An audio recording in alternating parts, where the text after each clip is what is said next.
football on Off the Ball. With Sky, watch every single live Premier League game this season on Sky Sports, BT Sport and Premier Sports. I'm prepared to do anything I can to play for my country again. Do it then. What about your start to the game? It wasn't bad, was it? Why should an honest answer be a mistake? How can a modern day manager not have a mobile phone? Why should he? Second half underway in the Champions League this evening. Man City are 1-0 up away to Leipzig. Mahrez pounced on some very sloppy play in the Leipzig half. We are 50 minutes on the clock. The other game this evening, Inter against Porto, is currently 0-0. Dan McDonnell is here in studio. Good evening once again. Hello, Dan.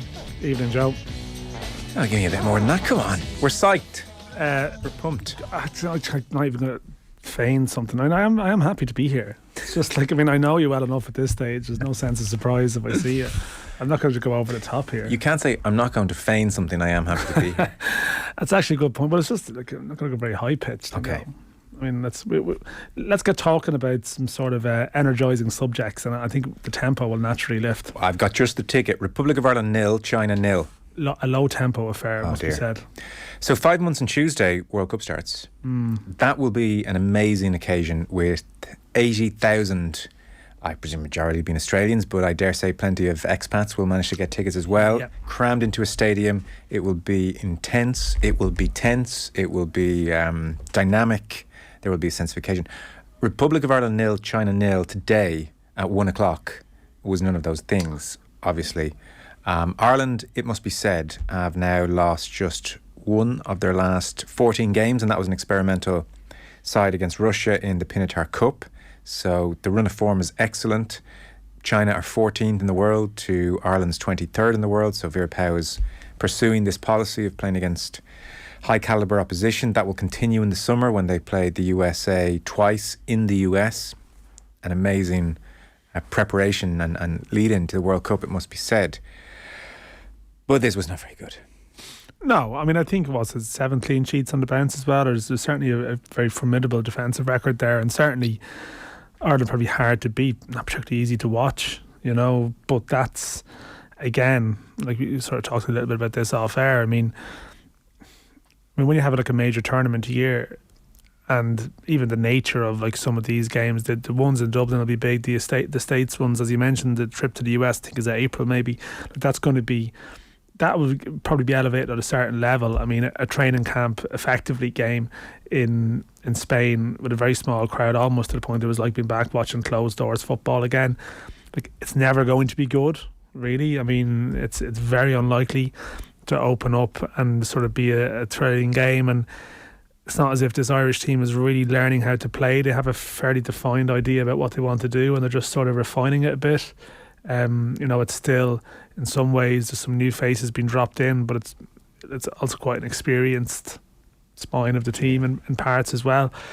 And it's just about minutes in games and working on stuff with a view to probably being underdogs in a lot of games in the summer. And it's to be honest about it, like, yes, some people will tune in and get involved with probably the France game here in particular, maybe the Zambia game as well. The American games might pick up a certain audience. It'll obviously probably be a different time of night. Yeah. But everyone's going to be completely tuned in, as you mentioned, for like 5 months on Tuesday or whatever the day is. And that's going to be a game that will, like everyone, I think, will be watching it and fully on board. And it's just going to be such a different contest to anything that happens in the intervening period, that these games obviously have a meaning, but not a huge meaning. Yeah. For anyone who didn't see the game, I watched the first 70, 80 minutes then to come in here to record an interview. But certainly for that first 60, 70 minutes, I think as I glanced at the screen in the very latter quarter, maybe Ireland were showing a touch more possession in the Chinese half. But certainly for the bulk of that game, Ireland were very secure defensively, and that is their MO, and that is what this success has been built on. But it really must be said, like, this team are beyond patronising. It really must be said, in possession of the ball, it was very dispiriting and quite worrying, really. I would think in the first half, Ireland did not put together 4 passes in a row in the Chinese half. I couldn't see any discernible shape or pattern. Certainly when they were in possession, Della Harp, making her debut at right back, she would push on and they had 3 across the back. But from that point on, Aoife Mannion, good in possession on her debut, but generally moves were breaking down within 2-3 passes tops, and so it was hard to discern a pattern, and it was interesting on commentary, like the word being used was, oh, maybe they're a touch rusty. They're in the middle of the season. Rusty doesn't explain so many of the basic footballing errors which we saw, and that just has to be improved on very, very quickly. There's no point naming individuals, but I mean, we're talking like real basic skills, and they were showing like they were disappointed themselves at times. But what struck me afterwards is that I was reading the RTÉ website saying Ireland spent the bulk of the 9-day Marbella training camp trying to sharpen up their attacking play. So this was a 9-day camp in Marbella sharpening up attacking play, because defensively they've been so good. And the evidence of 9 days' work, it wasn't good. Vera Pauw afterwards said of their attacking play, the idea was that we were building up. I don't use the word little much, but a little earlier occupation of the pitch. We wanted to occupy in the pockets with angles, a little bit higher pace of passing to give each other time, a little bit more alert anticipation to what's happening that can bring us higher up the pitch and creating chances. That's fine. So it's a process. The words don't tally, I think, with that performance. I feel ultimately there are parallels with 88 and 90, and the football may not be extraordinarily ambitious, despite what the coach says. I just don't see the evidence on the pitch. No. This is a hard to beat counter-attacking team that are full of grit and determination and team spirit, and they are organised out of possession. China didn't trouble them overly, and so to be fair to them, you know, I don't really see what Vera Pauw's talking about. I just don't see it. However, they're at a World Cup, and if ever there's an occasion which won't suit the type of team that they are, it's today. And if ever there's a situation that will suit the type of team that they are, it is Scotland away, it is tournament football. So I'm kind of sitting here watching it saying, again, a very soft ride, like it was not a good performance, and it should be called out a bit, but, you know, look at the results and look at where they are. They've made the biggest breakthrough in the history of the sport here, and it's their, you know, this is the start of the road. So I mean, I've pretty been there on the beat covering teams at various stages, and when you're probably very much active on that beat, like you naturally sort of get caught into the language of, okay, you're probably in the stadium and you sense, well, this isn't really a proper game. That was always one thing about the closed doors football during COVID. Like even some of the Ireland games, you're there going, God, like this is such a nondescript event. But naturally, maybe sometimes for the TV viewer, it's just analysed in the same way you would any game. And it's like, well, yeah. So maybe you can veer towards that. Okay, I can see what they're working on here, and this game is just one part of the camp, rather than,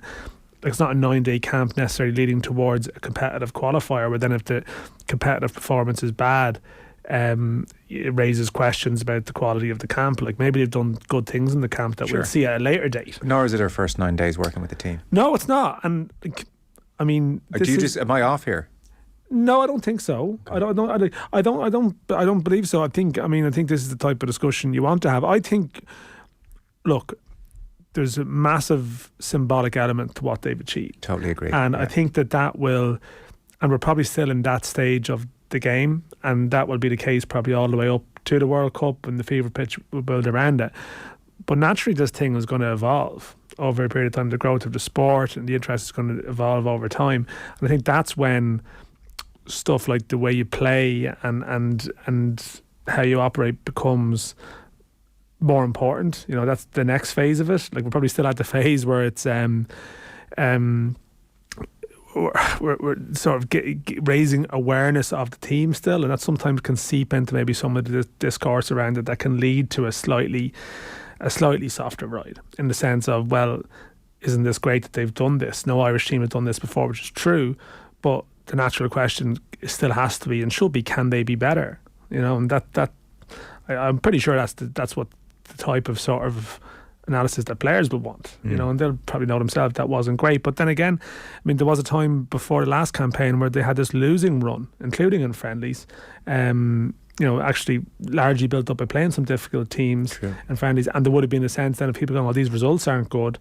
Vera Pauw said, well, I'm working towards a plan. she was spectacularly vindicated and how that panned out. So, True. like, you know, that this is possibly the inverse of that. Like they do have this thing where they've the newcomers been dropped into the squad as well. You know, the 3 new recruits. So again, they all come out for their interviews and talk about how, well, this has actually been in training for some time. I've wanted to do this to different degrees. I would still have a slight feeling, just have to get the balance right with that too. Since we speculation, there might be more. I just have to be a little bit wary on that, I would have thought, you know, and naturally. You upset the ecosystem. Well, and no one's ever going to come out and say that now. And like, they may all be great characters, and maybe everyone's absolutely fine with it. But there does come a point at some stage where X amount of people go on the plane. I'm not sure it's a 26. What the bottom line that gets to travel in July, but there will be people left out. You know, there will be hard luck stories, and these are just little tests that you have to balance. I think it's 23 actually. Is it 23? Is it? Okay. Appeals for 26 and they were rejected. Right. Okay. Yeah. That makes it even harder. Yeah. No, for sure. We've got some reaction post-match. Kathleen McNamee over there for Off the Ball, and she spoke to the Irish manager both about the game and about the camp generally in Marbella. So really good performance from the girls today, and some really good starts for the girls who've had their first caps. Were you impressed with their performances? Yes, but expected what they given, because we've seen them now the whole week. We've analysed them from screens from all the games that they've played. So they're actually maybe a little bit beyond expectation, but that is because of the camp, because of the sharpness and the intensity of our training sessions, that they grow to this level. That's something that a lot of the girls have mentioned when I've been talking to them, was the intensity of the training camp. And today was a very physical match. There was a lot happening, and how much it prepared them for it. How important was it for you to have those high intensity training camps, knowing you're facing a physical side like China? We always do that. When we work, and it's always 100% action, so highest intensity with a lot of rest. So, for example, to get players snappy, the ones who hardly played on Friday, we did 4v4s. Then we only work 1 minute, and we have 3 minutes rest. So, and that in repetition, we did a number of times. But that shows how we do it. So, because of getting those rests in, we can do everything 100%, and that brings them to this level in such a short time. And I thought one of the big differences I noticed from the last time I watched the team play was how much more confident a lot of players were on the ball and working it out from the back. Is that something that you've really worked on with the side? Yeah, that was the aim of this camp, that we're starting to implement that with a lot of emphasis and a lot of risk. You've seen we could also have lost because of it, but we need to use these moments to make that step. And I usually don't use the word little, but just a little bit better occupation of the pitch, a little bit higher pace of passing, and a little bit of earlier anticipation of what is happening. That would bring us to a higher level, and you can only do that under the highest pressure. So we worked in training on it, but the pressure of the game is teaching us, and that is why I'm so happy with also all the mistakes that were there. By times it was not good, but we can only grow from it, from doing it, and I think the whole game we've been trying.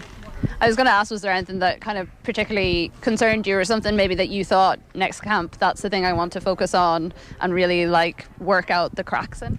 Well, the next camp we will be under huge pressure, and that huge pressure is then of a complete different aim. So the opponents that we've chosen in a way that, for example, this week we could play closer against Germany to be ready for the pressure, so that we could work on our attacking play. Because normally you're more open, so you will get more risks against. But the fact that we play Germany, we could do this now. And the next step is that we need to get under the highest pressure again, and to that make steps. Vera Pow there chatting to Kathleen. I guess the key fair point she makes is there were mistakes. There were you have to do it under massive pressure to get better at it, and therefore this is the start of getting better at it. So that's where you have to say you were vindicated before, and a bit of patience is due for sure. One last piece of reaction from the game today. Aoife Mannion was good in defence, looked very promising on her debut. Manchester United defender. She slotted in alongside Louise Quinn. She was talking to Kathleen as well post-match. Obviously for her, massively proud moment. Her parents were there. So, debut. Couldn't really have gone any better for you. It was a great performance. Oh, thank you. Obviously, we were really pleased, first and foremost, to keep a clean sheet. We were pushing for that goal at the end. It didn't come today, but we think over this camp we've made a great step forward, so that's really pleasing. You very nearly got a goal as well to add to a generally very, very good performance. Yeah, we were really pushing for that goal. I think it would have topped off a brilliant camp so far. And hopefully we're going to take that forward into this campaign over the next few months. And it was an interesting game. China were quite tough, they were quite rough at times, and the referee maybe wasn't like pulling things as much as you would kind of expect him to. How was it actually out there on the pitch? Credit to China, they had a bit of everything. We knew that they were going to be really technically gifted. Some of their passing is second to none, and they also brought a bit of personality with it. So we really had to bring our best game. For me personally, I got to get stuck into loads of tackles, so I was really pleased about that. But overall, I think we've put on a good performance today, and we're pleased with the clean sheet. Definitely seemed like the team was very comfortable on the ball. You know, sometimes we've seen Ireland a bit panicky on the ball whenever they have it, but like there was a lot of working it out from the back and being patient and not just throwing long balls up. Is that something you guys have been working on? Yes, exactly. We've been working on that this camp. We've spoke with Vera. Vera spoke to us about taking a step forward in terms of our ability to create chances on the ball. And obviously all of the stuff that's got us so far into this campaign in terms of being really solid defensively, keeping a clean sheet, being quick on transition, we've got to keep that as well. But we have tried to build a little bit on that, so it's quite pleasing that you've picked that up. I hope it was good to watch. No, it was, and like everyone in the press box was commenting on it at the time. And how did it feel for you putting on the green jersey for the first time? I know we talked to you a lot last week about, you know, how it felt being called into your first camp, but actually getting the jersey, getting the starting lineup, like that's pretty good. Yeah, it's probably only now after the game where I feel like a little bit more overwhelmed. Obviously before the game and in the game it's kind of like everything's business, task at hand, trying to get the job done in the game. But now I can see my family over there in the stands, and from a personal point of view I'm really, really pleased, a little bit overwhelmed, and really excited for the next few years.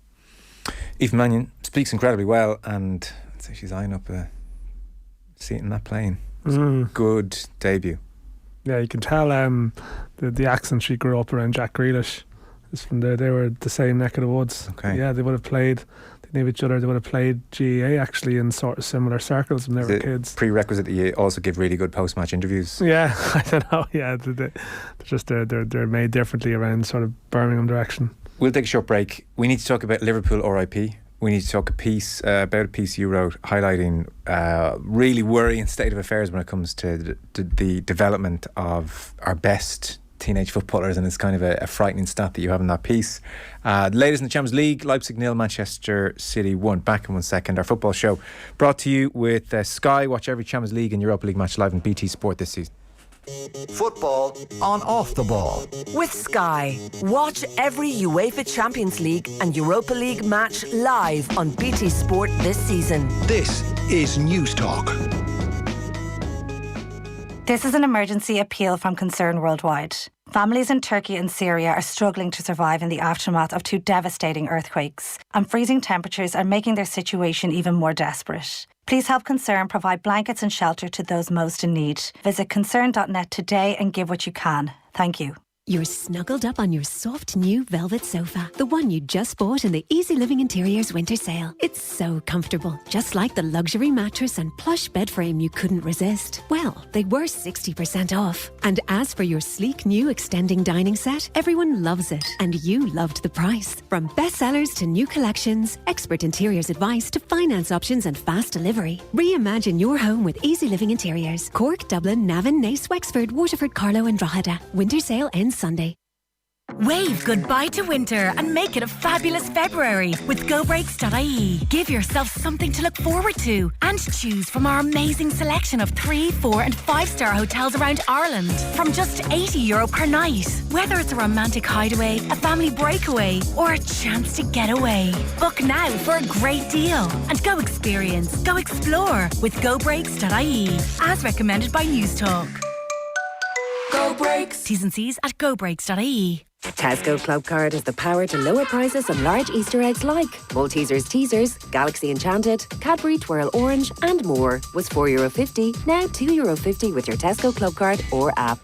The early Easter bunny saves big. So hop to it. Tesco. Every little helps. Product subject to availability. Excludes Express stores. Employers, Clever Cards is the only Irish company where you can order digital MasterCards online. Instantly email digital Clever Cards to your employees or contractors. Anywhere, anytime means late delivery never arises. Clever Cards are saved in your mobile phone, so you always know your balance. Small and large businesses use Clever Cards because they are accepted everywhere. Online and in-store using Apple Pay or Google Pay contactlessly. First €1,000 tax-free. Order online now from clevercards.com. Clever Cards MasterCards are issued pursuant to Clever Cards interbank agreement with MasterCard. E-money's accessed with Clever Cards MasterCards are safeguarded and regulated by the Central Bank under EU Payment Service regulations. Clever Card is certified by Apple Pay and Google Pay. Terms and conditions apply. Football on Off the Ball. With Sky, all the football you love in one place. Across Sky Sports, BT Sport and Premier Sports. Welcome back, Joe Molloy here. Dan McDonnell alongside me. Leipzig have the ball in the Man City net. Header.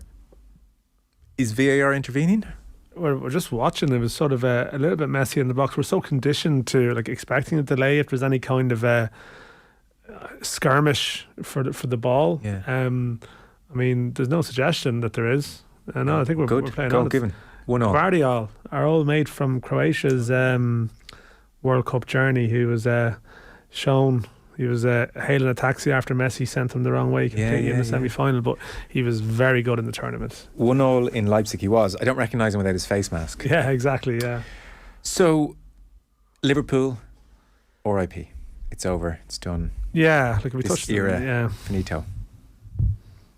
It was an amazing occasion, game, toed and froed.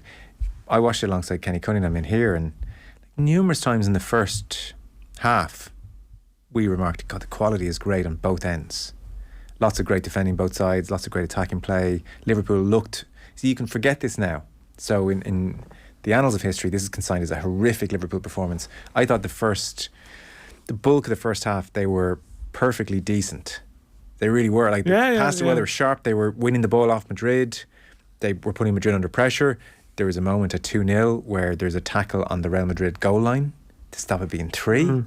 The Núñez goal is a thing of beauty from pass to finish. Alisson contributes to their downfall. So there was a touch of 2-2. God, it could have been a lot better for them. They were very good. And then, be it they can't sustain their physicality, or they just get punished for the shortcomings in their game, the whole house burns down. Yeah, I know. I spoke about it a bit in the news round. So let's just repeat the same points again. But there is that sense of, if you have a team that has been dismantled a number of times this season, there's an element of clearly just a team, and I know that this sounds contradictory because they started really well last night, but even a team that comes out at times in matches and is behind early, the amount of early goals they conceded that fall behind, I suppose the second half in a weird way was probably a version of that. It was like they reset, and yet they come back out and they just don't have whatever it might be, the structure or the physicality or the whole package to sort of sustain a high level game like that. I mean, the goals are terrible, as you mentioned. Some of the goals were fantastic. I mean, the third goal, just a routine set piece across the area. It's actually sort of almost an embarrassing goal to concede, and that comes down to, again, some kind of malaise that creeps through. It can be, I know that can be broken down very simply, and maybe this is what great managers do. They go, no, it was just a couple of mistakes. That was just a malfunction there. They have their zonal markers. It didn't work out in some shape or form, and the Alisson mistake, and you can break it down. But when teams sort of rack up those number of errors, it's happened consistently. It's more a case of you've just lost something. Yeah, something that allows a team to do the incredible things that it did last season, to play every match they possibly could. There's an element of momentum that pulls you along through that, and instead what you're seeing now is, yes, there's flashes of the brilliance. There's flashes of that magic is still there. Yeah. But they can't see it through, and when some of your trusted players, even like Alisson, like Van Dijk, are making mistakes, a couple others are older, a couple of others are trying to replace players who've gone, you just end up being a bit inconsistent or a bit sort of flaky or whatever you want to call it, and there's always a rush to diagnose it, and it's very pronounced after you concede 5 goals at home. But it's sort of a staggering thing to say. I think you mentioned earlier, like the Anfield European night is one of these things that sort of exists. It almost has a mythical quality about it, except it's the real thing for them in terms of how it delivers. And the idea that they would concede 5 there just sounds absurd. And like as you say, you break down the goals individually, and they can all be sort of explained away in certain respects. Alisson's mistake, Vinicius Junior's brilliance for one of them. Like Henderson potentially could have done better at the beginning, but ultimately he cuts inside. He's hard to stop. It's a brilliant strike. You sort of have to applaud that and say it's great. Then there's the goal where Bacicic, who ironically I thought was a bit more conservative in his passing than he'd been in the Premier League thus far. In midfield, he beats a man brilliantly, and then just exuberance of youth and experience, tries to beat another, loses the ball. They're sucker punched on the counter. The goal, Fabinho, like, just gives it away. And as I mentioned to you in the news round, this is a different football to what we were raised on. Both fullbacks are pushed on. Everyone's pushed on. It's like a high wire act that they managed brilliantly for so many seasons, but when it's not your day, it's not your day. And so he loses the ball. Everyone's out of position. For me, that doesn't mean, oh, look, Alexander-Arnold's a bad defender, he's out of position. That's the ethos. That's where he's meant to be further up the field. Fabinho, you just can't give the ball away. So again, in isolation, Fabinho would say, I know, sorry, it was just one of those moments. But he's having one of those seasons. And then the other point, and it's so obvious that actually we've all stopped saying it. Like, we talk a lot about the midfield. Oh, the midfield lacks energy, lacks physicality. They're porous. And for sure, that's a problem. But like, Mane, peak Firmino, Salah, they're a world away from this. Like, and that didn't happen overnight either. No, yeah. I know, like, that's a failure of management that they've ended up here. But like, they're just a world away from it. They're a world away from it in how those three, again, if you're going to push your fullbacks on and play the way that Liverpool played, think how good that front three were at keeping possession and winning possession and dominating the back four or back five or whatever. They would dominate them. And now, like Gakpo and Núñez, they're fine. I mean, and a good example, like I mentioned in the news round, in the second half, Núñez, there's a counter-attacking point, left-hand side, edge of the Liverpool area. Madrid have somebody's back, but Liverpool have somebody's forward. And he starts running with the ball, and he just runs straight towards the centre circle into traffic. Madrid say, psycho and a mile away, pal, thank you very much, away we go. It's like, he's so raw. He's 5 years off being what peak Mane was. Mix all of that together, where does Klopp start? I don't know. Can you have a transfer window where you get rid of 6 or 7? Bring in 6 or 7? But like, even with they signed, say, Diaz, he came in whenever that was, like last January, and then again he's had bad luck with injury, but there was a sense of, okay, Liverpool are recruiting a particular type of player. Like, even you'd hear that anecdotally, like the type of players they would look for, even in terms of their underage recruits, like tied in with a certain type of. There's a kid from Derry who's very talented, Trent Kone-Doherty. We'll be hearing about him in the coming years. Yeah, and very exciting winger, and there was a sense of, like, there's a type of player Liverpool want, and it's all about that front three and whatever they recruit specifically. And you sort of felt Diaz came in and was like, this is great, this is a seamless transition.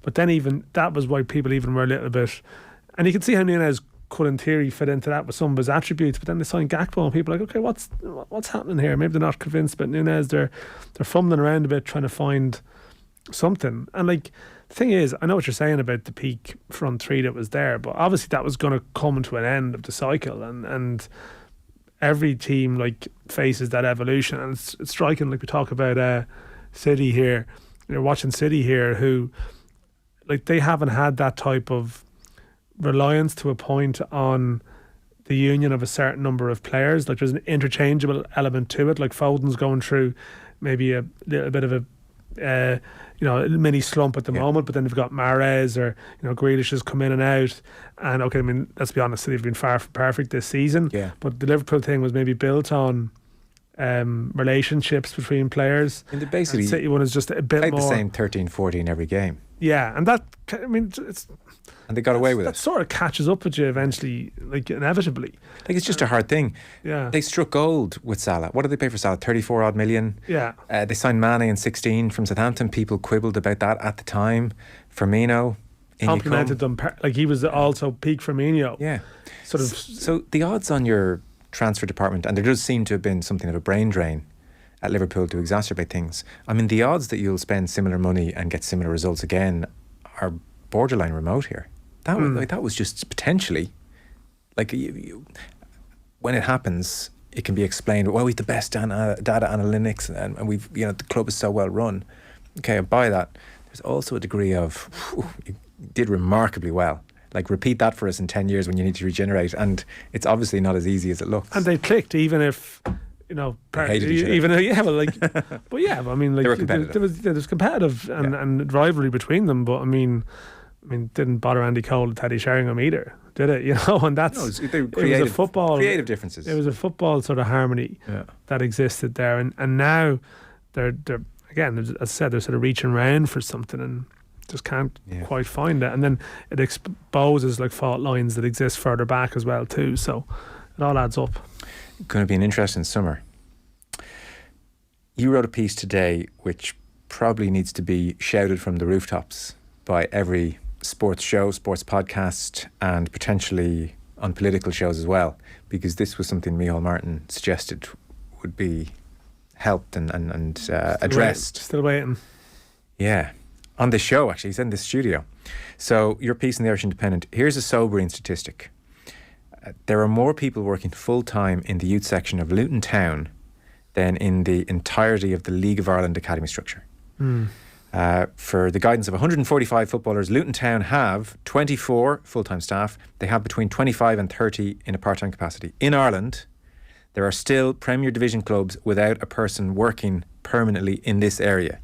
And when you consider that players are now staying at home for longer because of Brexit and spending the key years of 16 to 18 in this country, it is an absurd state of affairs. Sure is. Yeah, and you could probably pick other clubs and stick their name into that too. I mean, the point about that is Luton are only, like, their history is as a Category 3 academy in England as well too. It's the third tier. So, like, there's actually criteria you have to meet. So, I mean, we're talking about Luton here. I've been listening to you since Brexit was first unveiled. What's the correct term for what Brexit was? Shout out. Unleashed.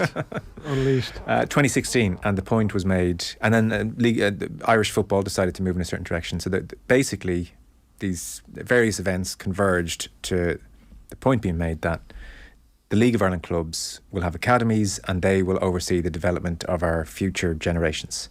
Yeah. And then you write that piece in 2023, 7 years on, and certain Premier Division clubs don't seem to have full-time staff to oversee this development. We're sleepwalking into, like, a piece been written in 10 years about lost generations. I mean, it's the danger. I mean, that Luton stat is doing the rounds. I think Vinnie Part has mentioned it as well. And like, yeah, I mean, there's no doubt. Like, the context for this was there was a launch of the new underage season here yesterday. So Will Clark, who's the coordinator for the League of Ireland Academies, who was previously with St Joseph's Boys, so he's been in the schoolboy football world, is now working for the FAI and the League of Ireland Academies. Like, he's been a very good appointment because he doesn't probably sugarcoat things in terms of, there was a time for a period of time, I think the FAI had to give presentations to justify themselves and say everything was fine, whereas now I think the tone is a bit more, no, there's a lot to do here. And what is happening at the moment is there's no doubt that the FAI are making plans. I mean, I talk about we're still waiting for the government. I think there is an element of the FAI putting down on paper what they necessarily want, what they actually need, because there are some clubs in the league who are bought into the youth development side of things. There's a financial benefit to it, but they can see the benefits of it in a number of ways. There are possibly others who aren't, and what they are in the process of trying to do in the FAI now is to probably introduce, and it sounds boring and it's a bit like some people are like, oh, it's a slide of this, but this stuff is actually really, really important, and they're trying to introduce some kind of categorization and tiers of our academies so that if you don't have full-time staff, if you don't have educational programs for your players, if you don't have this, well then if funding does come, you are getting a smaller piece of the pie, because there is this sense sometimes League of Ireland clubs will just divide it by, take a round figure, we'll divide it by 20 or however many clubs there is at that point, and off you go, lads. And people, that would drive people mad, including in the schoolboy clubs world, who feel that power was taken away from them, and they would see this and be pretty concerned. Now, my attitude is, unfortunately, the old days as they existed are are gone. They aren't coming back. This is the way it's going to be going forward. How can you make the best of it? And there's no doubt that part of the debate is, okay, we now have control over these players from 16 to 18 and should have more control and direction over them prior to that as well. But how do you fix it? And there possibly is tough decisions that have to be made in the sense of, well, maybe clubs have to come a certain part of the way. We'll meet you a certain part of the way, and it's only a handful of clubs, or a smaller number of clubs that are sort of given a little bit of a push in terms of their funding to get on with things, but they have to be willing to go the extra mile too. I suppose, to use a practical example, which sometimes helps, Evan Ferguson. Yeah. So by dint of his parentage, he was able to get over to England before the age of 18. Well, that's a bit of a grey area actually, but yes, he was somehow able to get over to the UK. I've said previously it was to do with parentage. I was told that's not the case, but somehow he got over there. That's sufficient for this example. Yes. Somehow Evan Ferguson got over there at 16. Now, I guess the really pointed question Irish football has to ask itself is the education he received between 16 and 18 in England to get him to the point where he is versus where he would be if he had stayed in Ireland at whatever, I don't want to name a club, because let's just say on average, let's go somewhere in the middle. How comparable are those two educations? It's not comparable, but so what has to happen now is then if you have a good 16-year-old here, 56-year-old, you have to put them into the first team of a club to guarantee them, say, full-time training, because most of the first teams now at those clubs are full-time. Like, for example, Sam Curtis spoke yesterday, a name I think people will hear a lot of in the future. Defender at St Patrick's Athletic, has stayed at home. He's expected he turns 18 this year, so it's quite likely he'll go, linked with Man City amongst others. He actually spoke about how he left school after his junior cert to play football here, but he had to go into first team setups. There's no such thing here really. The people have transitioned your programs and various things, but like a full-time under 18 team. So if you have a really promising 16-year-old and you want to try and keep them going, you have to push them into your first team. And like that hasn't, you're going to lose a lot of late developers. Well, yeah, and like I will say in their defence, like some of the stuff Will Clark laid out yesterday, again, not as exciting. They are trying to do stuff. They're taking out some of the league tables at under 14 level, making it into more of a programme. They're letting players who are over age play down in age, because they produced the stats that showed, I think, like 65% of the players with pro contracts are born in the first half of the year. It's completely weighted towards like Evan Ferguson's a freak. He's October. I mean, he's breaking all the rules, in terms of how talented he is. So he's trying to do stuff. They're trying to say, though, the freak is not the best way to judge the system. No. There's a text in which makes a very fair point. Why don't we go for National Academy for 16 to 20-year-olds? If we can't offer the best for kids at the various League of Ireland clubs, then we should consolidate the way rugby does. That comes up. There are people in the FAI or around the FAI who have advocated for it.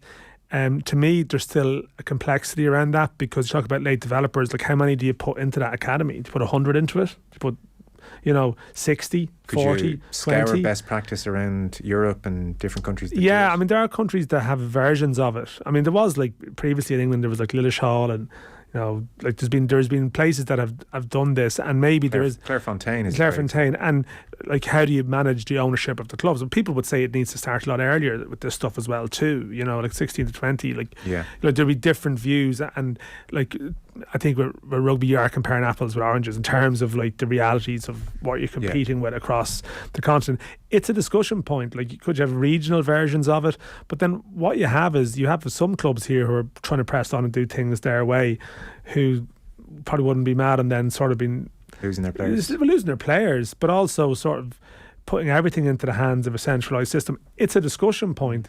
Personally, I think I can see why that texter I can see it. Thought that based on what you're telling us about the state of affairs across the country. I can see it, but I mean the broader point is there is talks about a submission for funding at the moment. I think the part of it is how many full-time staff do you need per club? Like, you need so much more, but there's layers to it. Like, we're so far behind, and maybe sometimes you compare it to England. Okay, that's maybe unfair. It's one of the most advanced like football systems there is. But we got to aspire to best practice. We have to aspire to it, but it's like, and Dan, I don't. It's a wealthy country. Like, we should be able to get things in gear. It shouldn't be beyond us. Yeah, and there is an argument that actually, as much as we can be hard on ourselves sometimes and say we should be, like we're miles off. It could be argued from the flip side, well, what exists out there at the moment, or the dearth of what exists out there at the moment, they're actually doing brilliantly well. In a strange way, that we've managed to get X amount of players. Like, there's actually quite a few. In spite of ourselves. Yeah, in spite of ourselves. No, but it's mad. But crazy. We're back to isn't that. it though? But look at the three youngest Irish players in the Premier League this year to see game time. Be Evan Ferguson, Gavin Bazunu, Andrew Moran, Brighton Bray. Like, they actually all ended up playing first team football here at 15, 16, and that's what's going to happen. It's probably, in some ways, the League of Ireland has become a lot more relevant, and it can be it's a massive positive in some respects. But like, there's a massive discussion to come in terms of, okay, it's one thing to say we need loads of money and investment, but this is the whole point of how you divide it. Where do you send it towards? How do you make those tough decisions? And sometimes in football here, like, you don't actually get things done because there's a sense of, well, we just have to share it around everywhere. And naturally, it's like Irish political life and how it functions in many respects is like a microcosm of that. And you have to create some kind of standard that you aspire to reaching, and then maybe, I think the view is that helps, and they're getting advice from people around, companies around Europe, people who have the Premier League, to establish best practice with that. Clock is against us. John O'Shea. Yeah, I mean, it's a significant appointment, his promotion from the under-21 set up to Stephen Kenny's staff. A bit of a surprise to me, I have to say. I found Stephen Kenny was asked if he was on the lookout for a coach after the last set of games in the press conference was striking, because he almost bristled at the question. As in, we don't need a coach. What's the coach for? Well, I think Kenny's thing, and I think he said this before, he's probably a little bit bemused by the focus on the number 3 in the setup, but that's because it was Anthony Barry. That's what it was. But it started with Damien Duff. You see, like, he started off with a high-profile figure who left in a high-profile manner, and then it suddenly became this thing where, okay, the identity of this person is key. Then Anthony Barry came in, great reports, and it's just became a thing. It's good to see he's gone for a low-profile appointment. Well, it's come full circle. I was writing about this. It's come full circle back to another, like, Centurion. But O'Shea has been, like, in some ways, O'Shea, I think, ticks a lot of the boxes. Like, Kenny, for that role, whatever about wanting a coach, I think he wanted someone that was actively involved in the game, a younger person, on top of what's happening at club level on the scene. He hasn't been looking for the older figure out of work. It's been more, there's been a profile he's gone for. O'Shea is at Stoke at the moment. He's previously been at Reading, so he's double jobbing, but he's someone who's aware of the Irish players coming up with his work with the 21s, and is forging out a pretty decent reputation for himself, it would appear, below the radar. So it is quite below the radar, his career. It is.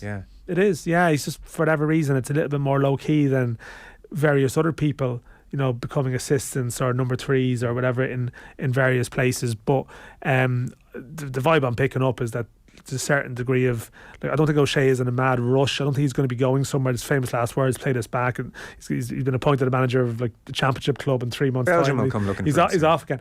I think he'll be here for the campaign. I think he will be there for the campaign. I mean, he better be. It's a short-term run, but I think that, like, it should be a little bit more of a seamless thing. I think the idea of another new phase coming in that no one had met before a camp where you play France, it wouldn't be ideal. Okay. So I think there's a lot of things pointing towards it being a pretty good solution. Seamless but of course, that's on paper. We'll see how it works out in practice. Okay. Our football show coverage brought to you by Sky. Watch every Champions League and Europa League match live on BT Sport this season. Latest in Leipzig, 1-1. It is just gone full time. It has 1-1. First leg. Back after the break.